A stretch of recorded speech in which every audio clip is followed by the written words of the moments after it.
Hello, my dear aspirants. Good evening. My name is Arvind, and you are a part of a premiere on error detection being in progress. So आज के premiere में है error detection based on adverb. चलिए शुरू करते हैं with slide 1. पहला question आपके सामने है. You will get 10 seconds for this question. He was very kind enough to have invited me. No error.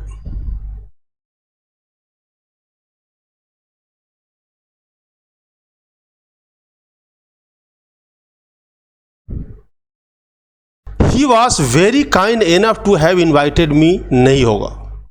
आपका आंसर होगा बी. अब बी पार्ट में एरर क्या है? सबसे पहली बात है काइंड इनफ और इनफ काइंड. अगर इनफ एडवर्ब है तो उसके पहले एडजेक्टिव आएगा, और इनफ अगर एडजेक्टिव है तो उसके बाद नाउन आएगा. तो यहां ऑलरेडी एडवर्ब है, उसके पहले वेरी की जरूरत नहीं है. अगर वेरी डालना है तो एनफ की जरूरत नहीं है. सो क्या होगा? ही वॉज वेरी काइंड या ही वॉज काइंड एनफ. दो में से कोई भी हो सकता है इस सेंटेंस को करेक्ट करने के लिए. तो आपका करेक्ट ऑप्शन है बी. बी पार्ट में एरर है. He was very kind to have invited me या he was kind enough to have invited me. Clear? चलिए नेक्स्ट क्वेश्चन पे. This book is too interesting.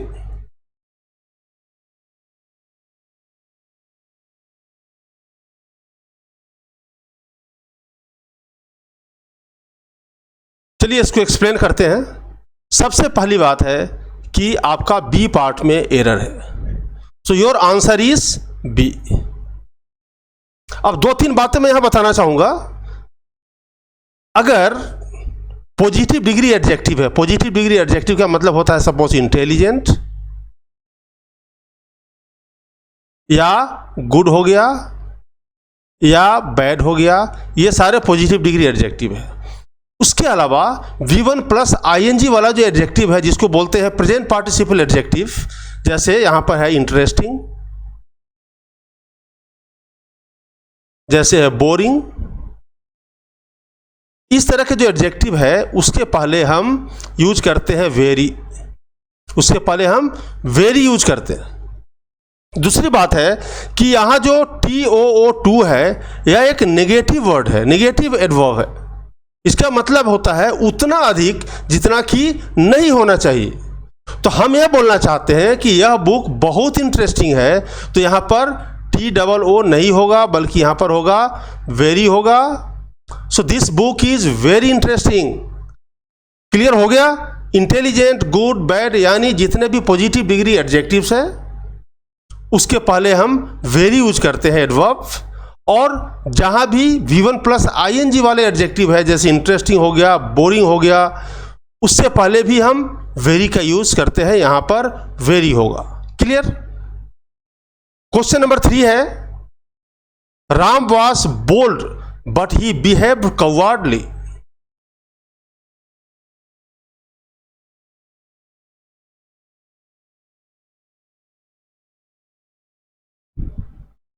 चलिए सबसे पहले मैं आंसर बताता हूं. इसका आंसर क्या होगा? इसका आंसर होगा सी. सी आंसर होगा, यानी सी पार्ट में एरर है. अब इस पूरे सेंटेंस को एनालाइज कीजिए. Ram was bold but he behaved, यहां सब्जेक्ट है उसके बाद वर्ब है, और वर्ब को क्वालिफाई करने वाला क्या होता है? एडवर्ब होता है, यानी उसके बाद यहां एडवर्ब आना चाहिए. जबकि कवर्ड, कवार्डली, हम इसे क्या समझते हैं? कवार्ड को एडजेक्टिव समझते हैं, जबकि यह नाउन है. कवार्ड एक नाउन है. कवार्डली को हम एडवर्ब समझते हैं, जबकि यह एडजेक्टिव है. तो वर्ब को क्वालिफाई करने वाला क्या एडजेक्टिव हो सकता है क्या? बिल्कुल नहीं हो सकता है. तो यहां पर क्या होगा? एडवर्ब होगा. तो फिर कवार्ड का एडवर्ब फॉर्म क्या होता है? तो कवार्ड का एडवर्ब फॉर्म कवार्डली नहीं होता है बल्कि होता है इन अ कवार्डली मैनर. इन अ कवार्डली मैनर होता है, यानी आपका सही ऑप्शन सी है, यहां पर होना चाहिए था इन अ कवार्डली मैनर, यह एडवर्ब है। This is the adverb form of coward. Coward is a noun. Next question.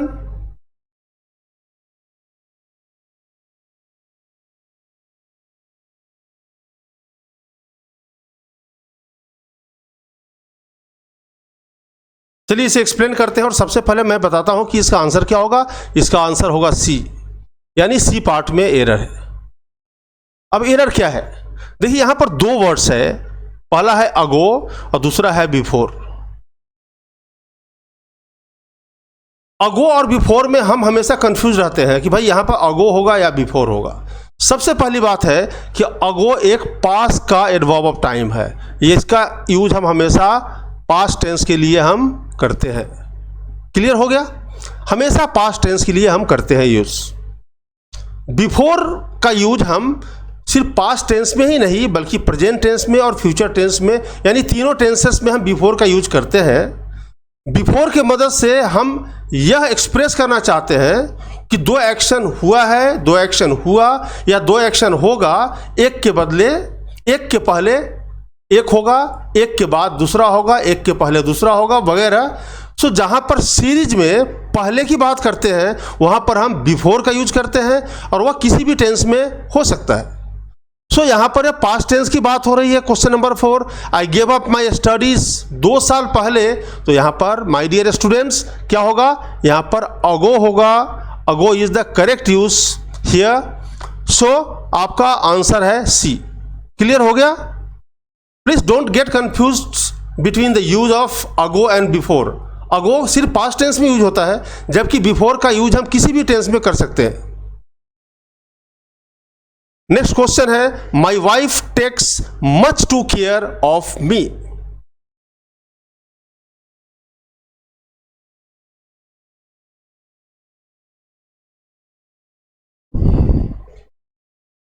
चलिए आपका टाइम अब खत्म होता है।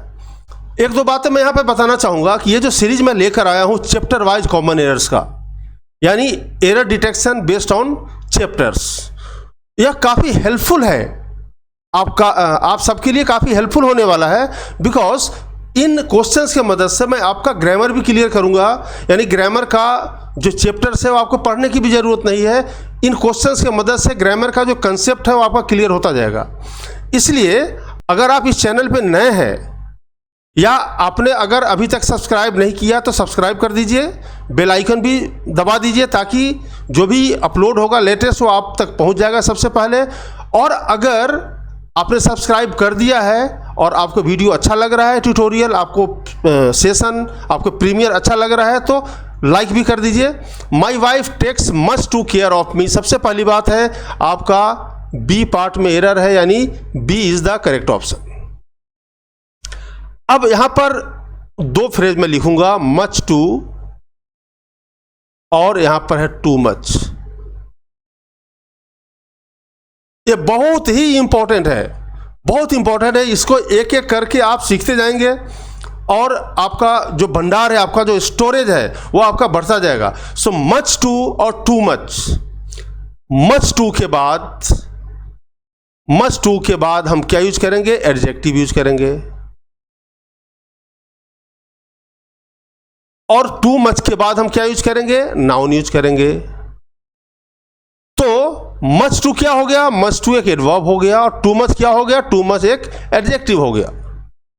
सो यहां पर केयर क्या है, या नाउन है, तो नाउन से पहले क्या आएगा, एडजेक्टिव आएगा। एडजेक्टिव क्या है, टू मच है, यानी यहां पर आपका सही जो करेक्शन होगा क्या होगा, टू मच। मच टू के बाद एडजेक्टिव यूज होता है। जैसे हम बोलते हैं this question is much too difficult, अगर हम बोलते हैं this question is too much difficult तो गलत हो जाएगा। It must be much too difficult, क्योंकि मच टू के बाद हम हमेशा एडजेक्टिव यूज करते हैं, क्योंकि मच टू एक एडवर्ब है। और टू मच के बाद हम नाउन यूज करते हैं, क्योंकि टू मच एक एडजेक्टिव है। क्लियर। क्वेश्चन नंबर 6 है, supposing if you fail what will you do.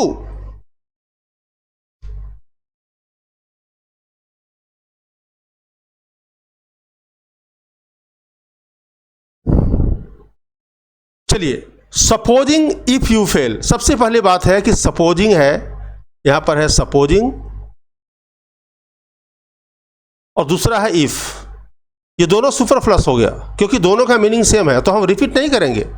Same word, same meaning वाले वर्ड को हम रिपीट नहीं करेंगे कहीं भी। तो सपोजिंग इफ यानी या तो होगा सपोजिंग या होगा इफ, तो आपका ये पार्ट में एरर है, यानी सपोजिंग और इफ दोनों में से कोई एक ही होगा, क्योंकि दोनों का मीनिंग सेम है और दोनों को अगर आप एक साथ यूज करते हैं तो it becomes a case of superfluous expression. Next आते हैं 7, this box is very heavy for you to lift.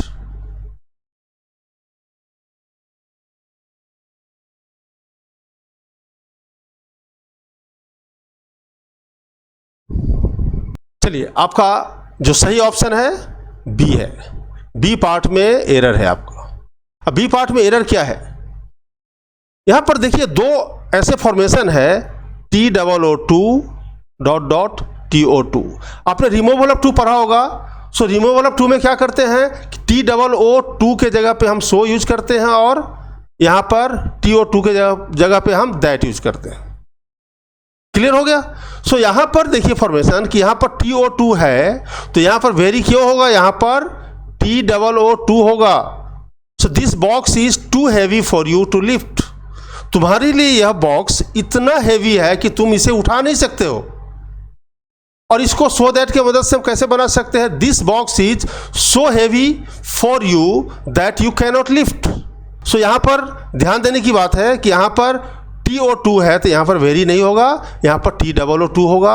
अगर यहाँ पर दैट है, दैट के बाद एक क्लॉज है तो यहाँ पर सो होगा।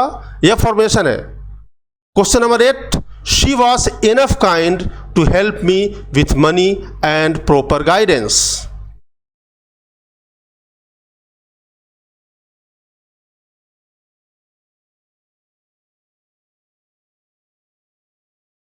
चलिए, आपका ऑप्शन मैं बता ही देता हूं। सही ऑप्शन ए है, ए पार्ट में एरर है, यानी ए पार्ट में एरर है। अब एरर क्या है, चलिए हम एनफ को लेते हैं। एनफ क्या है, एक एडजेक्टिव भी है और एनफ एक एडवर्ब भी है। एनफ दोनों है, एडजेक्टिव का भी काम करता है और एडवर्ब का भी काम करता है। अब एडजेक्टिव का काम कब करता है और एडवर्ब का काम कब करता है मैं बताऊंगा। अगर एनफ के बाद नाउन है तो एनफ क्या है, एक एडजेक्टिव है। और अगर एनफ से पहले अगर एडजेक्टिव है तो एनफ क्या है, एडवर्ब है। सो यहां पर देखिए शी वॉज एनफ काइंड, यानी एनफ के बाद क्या है, एडजेक्टिव है। इस एडजेक्टिव को कहां होना चाहिए, एनफ से पहले होना चाहिए, क्योंकि एनफ का यूज एक एडवर्ब की तरह यहां पर किया गया है। सो क्या होगा, शी वॉज काइंड एनफ। अगर इसको करेक्ट करेंगे तो क्या होगा, she was kind enough. Question number 9 है आपके सामने। The hall is too much small to accommodate all the guests.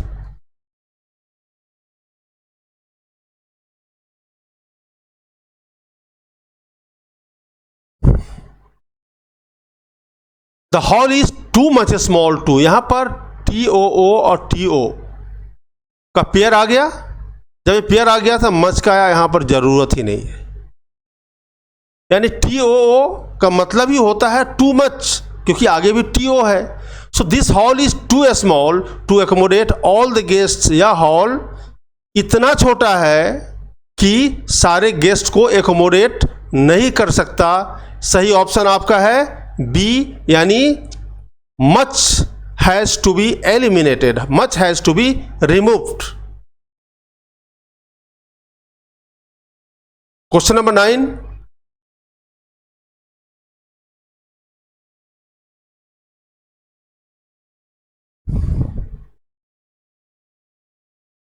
चलिए सही ऑप्शन आपका क्या हो सकता है देखते हैं। He can read this book more quick than I, यानी बी पार्ट में एरर है। आपका जो एरर है वह बी पार्ट में है। बी पार्ट में एरर क्या है, ही कैन रीड, यहाँ पर वर्ब है, ही कैन रीड, वो पढ़ सकता है। कैसे पढ़ सकता है, क्या पढ़ सकता है, सबसे पहले देखते हैं क्या पढ़ सकता है, तो बुक पढ़ सकता है। कैसे पढ़ सकता है, तो कैसे का आंसर, कोई काम कैसे हो सकता है, कोई काम कैसे हुआ, कैसे होगा, कैसे हो रहा है, इसका आंसर एडवर्ब ऑफ मैनर होता है। तो एडवर्ब क्या है, यहाँ पर एडवर्ब आना चाहिए। पर माय डियर स्टूडेंट्स, यहाँ पर ये एडजेक्टिव है, एडवर्ब नहीं है। सो क्विक का जो एडवर्ब है क्या हो जाएगा, क्विकली हो जाएगा। सो यहाँ पर क्या होगा, he can read this book more quickly than I. जिस तरह से डिग्री पॉजिटिव, कंपैरेटिव और सुपरलेटिव एडजेक्टिव का होता है, उसी तरह से एडवर्ब ऑफ मैनर का भी कंपैरेटिव, सुपरलेटिव, पॉजिटिव डिग्री होता है। सो यहां पर मोर क्विकली क्या है, एक कंपैरेटिव डिग्री एडवर्ब है। क्वेश्चन नंबर 10 है, she was very amused at his behaviour.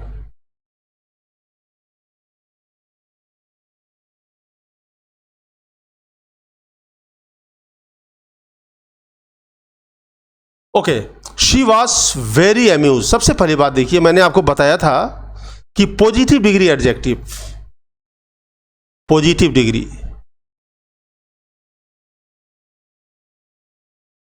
Positive degree adjective, और उसके बाद में V1 प्लस ING एडजेक्टिव से पहले क्या हम यूज करते हैं, वेरी यूज करते हैं। सो पॉजिटिव डिग्री एडजेक्टिव और V1 प्लस ING वाला जो एडजेक्टिव है उसके पहले हम वेरी यूज करते हैं। जबकि V3 वाला जो एडजेक्टिव है या फिर कंपैरेटिव डिग्री एडजेक्टिव है, उसके पहले हम क्या यूज करते हैं, उसके पहले हम my dear students much use करते हैं।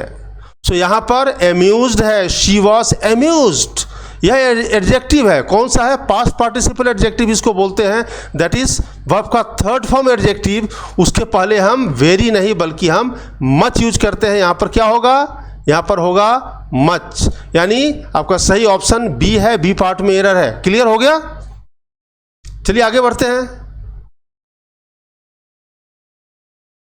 He was compelled to quickly do this work.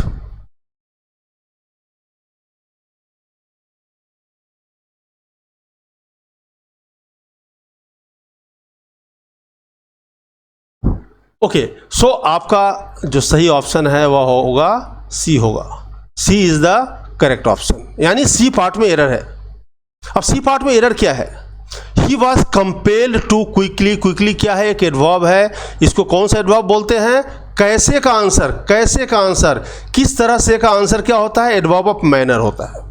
So my dearest parents, adverb of manner का यूज जब हम किसी सेंटेंस में करते हैं तो उसका यूज कहाँ होता है, उसका यूज होता है ऑब्जेक्ट के बाद, वर्ब फिर ऑब्जेक्ट, उसके बाद ऑब्जेक्ट के बाद हम उसका यूज करते हैं, यानी इसका यूज होना चाहिए था वर्क के बाद। He was compelled to do this work quickly. So C part में एरर है। कोई भी एडवर्ब ऑफ मैनर है, क्विकली है, स्लोली है, फास्ट है, ब्यूटीफुली है, इंटेलिजेंटली है, ये सारे एडवर्ब ऑफ मैनर है। और एडवर्ब ऑफ मैनर का यूज हम हमेशा वर्ब के बाद ही नहीं, वर्ब के पहले नहीं, बल्कि वर्ब के बाद जो आने वाला ऑब्जेक्ट है उस ऑब्जेक्ट के बाद हम करते हैं। लेकिन किसी सेंटेंस में अगर ऑब्जेक्ट नहीं है तो फिर वर्ब के बाद होगा। So either it has to be after the verb if there is no object, or it has to be after the object if there is object in the sentence. Clear? Question number 12 है, his paternal grandfather peacefully died.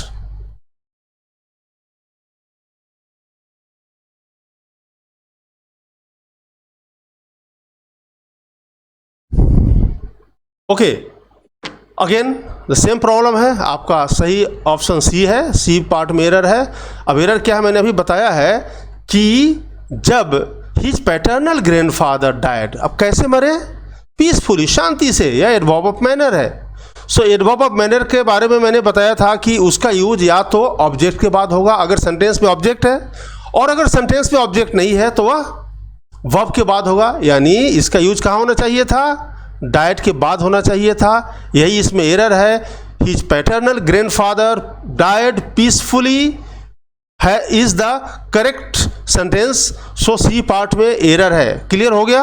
आपका grammar भी revise हो रहा है। सो इस video को फटाफट share करते रहिए और लोगों से रिक्वेस्ट कीजिए कि इसको लाइक और सब्सक्राइब भी जरूर करें। क्वेश्चन नंबर 13 है, he will have rather the small one than the large one.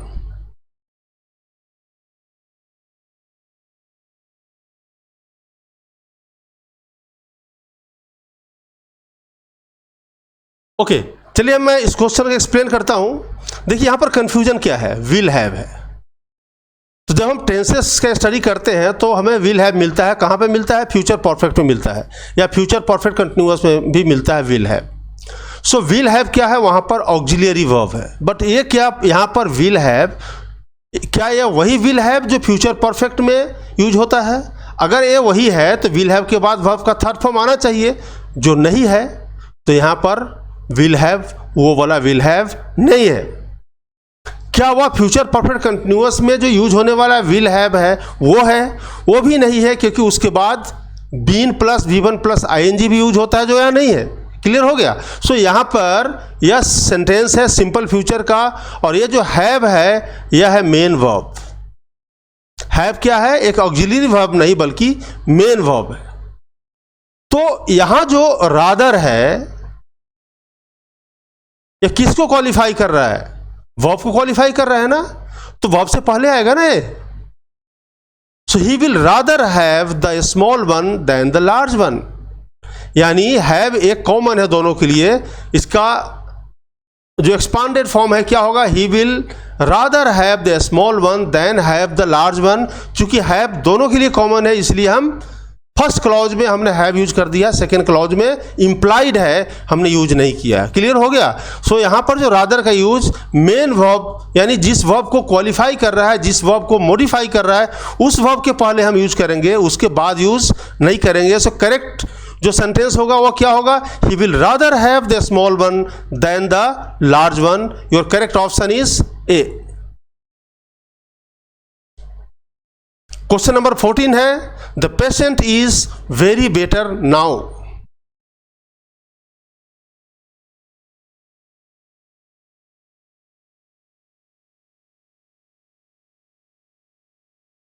चलिए इसको भी एक्सप्लेन करते हैं। इसी वीडियो में मैं 2-4 क्वेश्चन पहले मैंने एक्सप्लेन किया था। इसी वीडियो में मैं एक्सप्लेन कर चुका हूं कि अगर कंपैरेटिव डिग्री एडजेक्टिव है, कंपैरेटिव एडजेक्टिव है या फिर V3 एडजेक्टिव है, तो उसके पहले हम क्या यूज करेंगे? मच यूज करेंगे। और वेरी का यूज हम कहां करेंगे? पॉजिटिव डिग्री एडजेक्टिव से पहले या फिर V1 प्लस ING एडजेक्टिव से पहले करेंगे।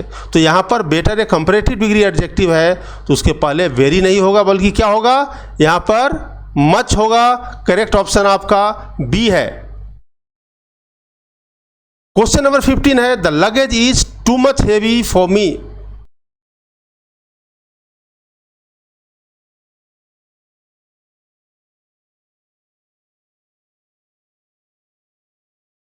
सो माय डियर स्टूडेंट्स,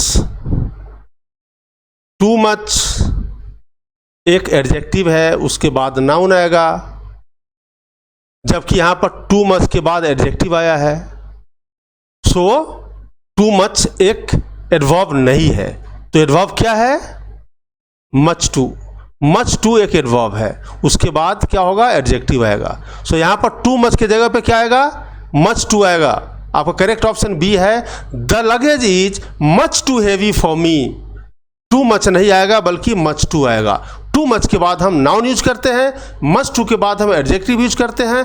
क्यों? क्योंकि टू मच एक एडजेक्टिव है जो नाउन को क्वालिफाई करता है, और मच टू एक एडवर्ब है जो किसी दूसरे एडजेक्टिव को क्वालिफाई करता है।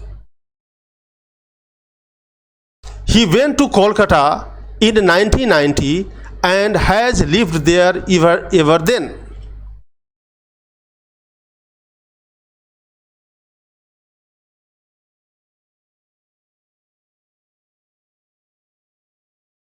Okay, he went to Kolkata in 1990, और तब से वह वहीं रहता है।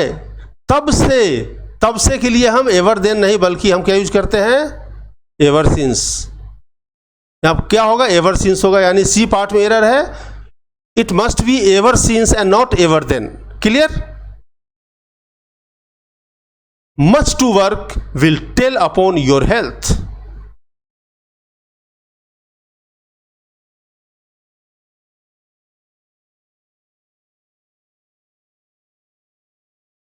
फाइन माय डियर स्टूडेंट्स, अभी आपको कोई प्रॉब्लम नहीं होना चाहिए। मच टू के बाद क्या आएगा, एडजेक्टिव आएगा। टू मच के बाद क्या आएगा, नाउन आएगा, क्योंकि यह एक एडजेक्टिव है। सो वर्क क्या है, वर्क एक नाउन है। वर्क मीन्स काम, नाउन, यह एब्स्ट्रैक्ट नाउन है। तो नाउन से पहले क्या आएगा, एडजेक्टिव आएगा। एडजेक्टिव मच टू नहीं होता है, बल्कि टू मच होता है। सो करेक्ट ऑप्शन आपका क्या है, ए है। ए पार्ट में एरर है। मच टू की जगह पे क्या यूज करेंगे, टू मच, क्योंकि टू मच एक एडजेक्टिव है। क्लियर? क्वेश्चन नंबर 18 है, ही नेवर और seldom gives his wife a present.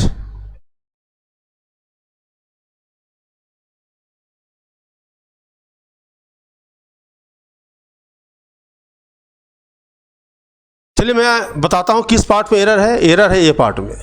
A part में एरर क्या है कि ही नेवर और सेल्डम होता नहीं है। क्या होता है, ही सेल्डम और नेवर। सो सेल्डम और नेवर होता है, या फिर क्या होता है, सेल्डम इफ एवर होता है। सेल्डम और नेवर, या फिर seldom if ever. So A part में एरर है, ही सेल्डम और नेवर, यानी वह कभी कभार या शायद कभी नहीं। सेल्डम और नेवर, या कभी कभार या शायद कभी, seldom if ever. Question number 19 है, he was to tired when he reached home.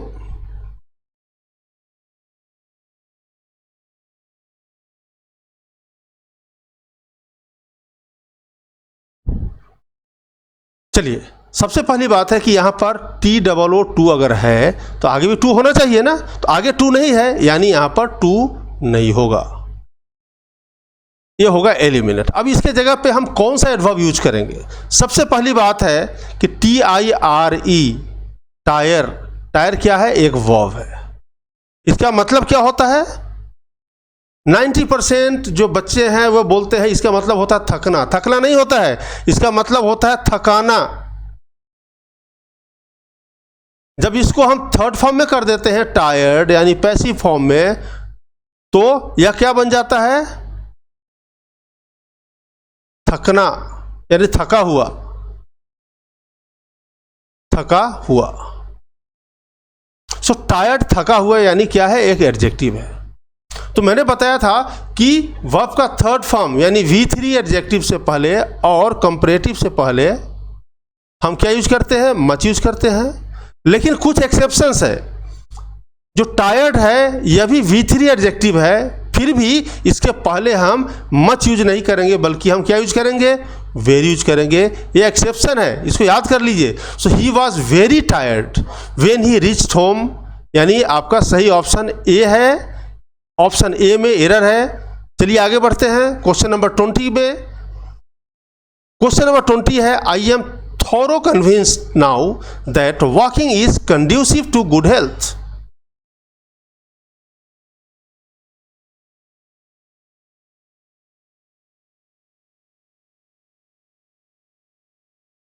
Now let's analyze the sentence. I am convinced. I am convinced. I am good. I am bad. I am intelligent. I am tall. I am short. ये सारे adjective है। So I am convinced. Convinced भी एक adjective है। Clear? अब ये कौन सा एडजेक्टिव है? तो किसी भी वर्ब को हम उसको वर्ब का थर्ड फॉर्म में हम लेकर जाते हैं तो भी वह एक एडजेक्टिव बन जाता है। So यहाँ कन्विंस एक वर्ब है, उसका थर्ड फॉर्म है कन्विंस्ड, वह एक एडजेक्टिव का काम करता है।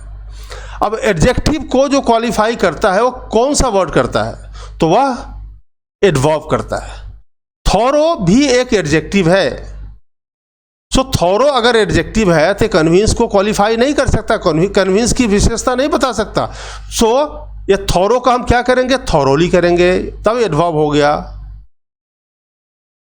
सो I am thoroughly convinced now that walking is conducive to good health, यानी ये पार्ट में एरर है, यहां पर थॉरो नहीं होगा बल्कि थॉरोली होगा, बिकॉज कन्विंस्ड एक एडजेक्टिव फॉर्म है, एडजेक्टिव को क्वालिफाई करने वाला एडवर्ब होता है। माय डियर स्टूडेंट्स, एक बात ध्यान में रखिए कि एडवर्ब सिर्फ वर्ब को ही क्वालिफाई नहीं करता है, बल्कि एडवर्ब एडजेक्टिव को भी क्वालिफाई करता है, एडजेक्टिव की विशेषता भी बताता है और किसी दूसरे एडवर्ब की विशेषता भी बताता है। क्वेश्चन नंबर 21 है, the children observed silently just for a while before they ran to greet their leader.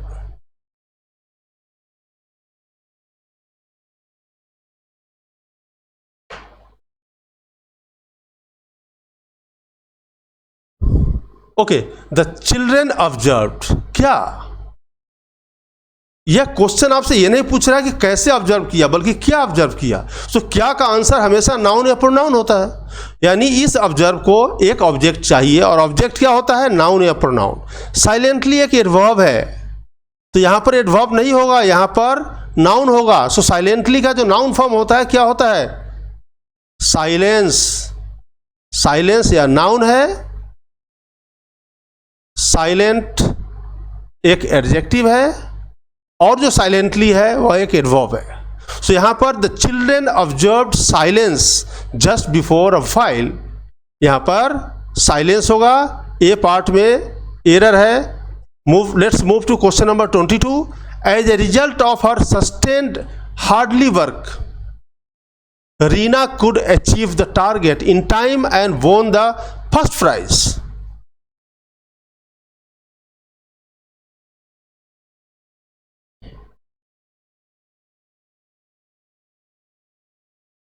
As a result of her sustained hardly work, यहां वर्क क्या है, नाउन है, तो नाउन को क्वालिफाई करने वाला क्या होता है, एडजेक्टिव होता है, तो यहां पर क्या होगा, हार्ड होगा।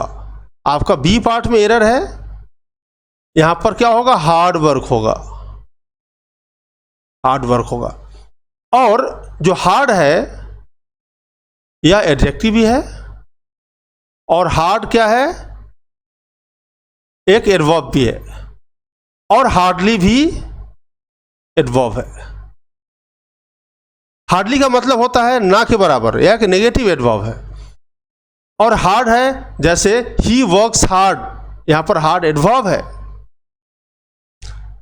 ही is a hard nut to crack, he is a hard nut to crack, nut क्या नाउन है, नाउन से पहले हार्ड आया है यानी एडजेक्टिव है। सो हार्ड एक एडजेक्टिव भी है और एडवर्ब भी है, हार्डली भी एडवर्ब है बट वो निगेटिव एडवर्ब है जिसका मतलब होता है ना के बराबर। सो यहाँ पर हार्डली की जगह पे हार्ड होगा, B is the correct option. Let's move to question number 23। If had you worked hard you would have succeeded in the examination.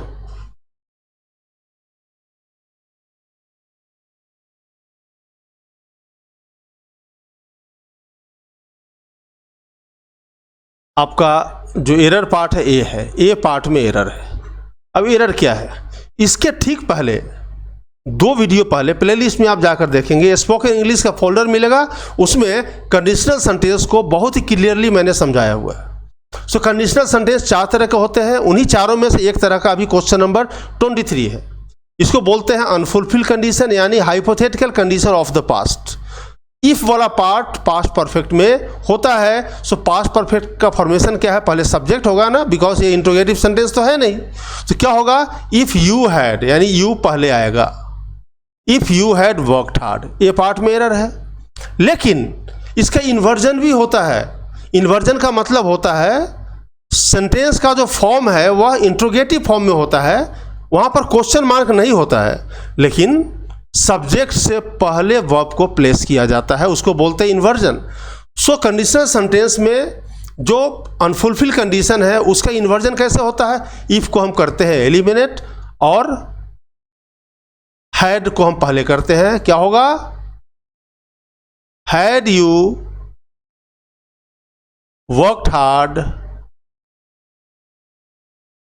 You would have succeeded in the examination. यह sentence भी सही है। यह sentence कौन सा है? Inverted है। दोनों का मीनिंग सेम है। The difference is had you worked hard is an inverted form. Inversion यहां पर अप्लाई किया गया है। क्वेश्चन नंबर 24 है, Sarika was popularly with her classmates that she had always some people coming to her for advice.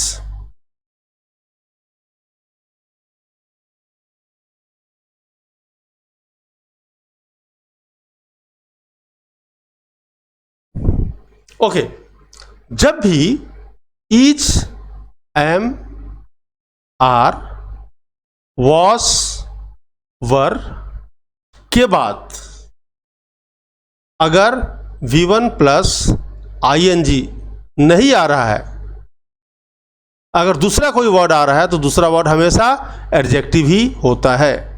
सो सारिका वास यहाँ पर popularly है। पॉपुलरली क्या है? एक एडवर्ब है। किसी भी एडजेक्टिव यानी एडजेक्टिव में ly यूज करते हैं तो क्या बन जाता है? एडवर्ब ऑफ मैनर बन जाता है। सो शी वास पॉपुलर यहाँ पर होगा, पॉपुलरली नहीं होगा। ly यहाँ पर हट जाएगा, क्या हो जाएगा? पॉपुलर हो जाएगा। तो शी वास पॉपुलर यानी सो पॉपुलर, या क्योंकि यहाँ पर दैट भी है यहाँ पर, तो या तो टाइपिंग एरर है या फिर यह एरर इसके साथ ही अटैच्ड है। तो Sarika was so popular with her classmates that she had always some people coming to her for advice. Clear? ये पार्ट में एरर है। क्वेश्चन नंबर 25 है, no sooner he had arrived home then he was asked to start on another journey.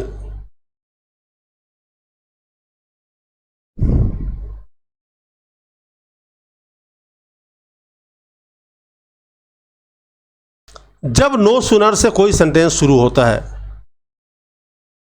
तो वह inverted form में होता है, यानी नो सूनर के बाद में पहले हेल्पिंग वर्ब यूज होता है और उसके बाद क्या होगा? पास्ट परफेक्ट होता है या फिर सिंपल पास्ट होता है और उसका जो पेयर है वह हमेशा देन ही होता है। सो यहां पर देन बिल्कुल सही है।